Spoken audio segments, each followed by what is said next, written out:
ஆனால் எதிர்கட்சிகள் பாத்தீங்கன்னா என்ன செய்யனே தெரியாம புலம்பிட்டு இருக்கிறாங்க. இப்போ அவ்வளவுதான், எடப்பாடியார் புலம்புகிறார் என்றுதான் சொல்ல வேண்டும். எதுவுமே தெரியாம என்ன செய்யணும் தெரியாம அவர் பாட்டு புலம்பிட்டு இருக்கிறாரு. அவருடைய ஆட்சி காலத்தில் ஒன்றிய அரசின் அடிமை ஆட்சி தான் நடத்தினார். பெரிய கூட்டணி அப்படின்ற மாதிரி அவரு வந்தா பண்ணிக்கிறார். ஆனா ஒண்ணும் இல்லை, இதே கூட்டணியில் தானே 2021 நின்னீங்க. அப்ப இதே திராவிட முன்னேற்ற கழக கூட்டணி வெற்றி பெற்று இன்னைக்கு ஆட்சி அமைச்சாங்க.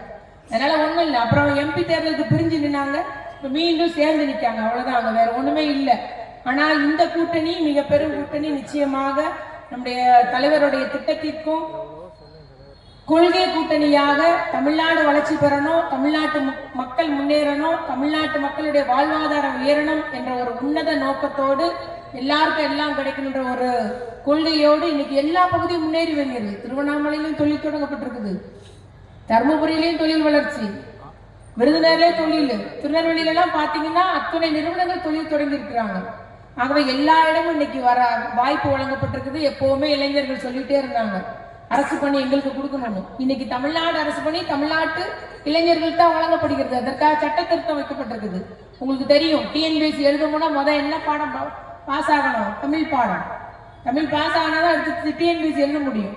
அப்ப நம்ம அரசு வேலை யாருக்கு போகுது? இன்னைக்கு நம்ம வீட்டு பிள்ளைக்கு போகுது.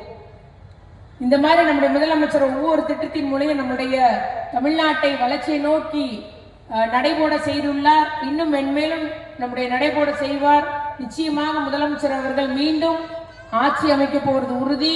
ஒரு வரலாற்று சிறப்புமிக்க ஒரு முறையிலே மீண்டும் நம்முடைய முத்தமிழ் அறிஞர் கலைஞர் அவர்கள் வழியிலே நம்முடைய தளபதியார் அவர்கள் மீண்டும் ஆட்சி பொறுப்பேற்பது உறுதி என்பது மட்டும் கூறிக்கொண்டு, தமிழ்நாடு தலை குனியாது, டெல்லிக்கு தமிழ்நாடு என்றும் தலை வணங்காது, தமிழ்நாடு தலை நிமிர்ந்து நிற்கும் என்று மட்டும் கூறி முடிக்கிறேன். நன்றி, வணக்கம்.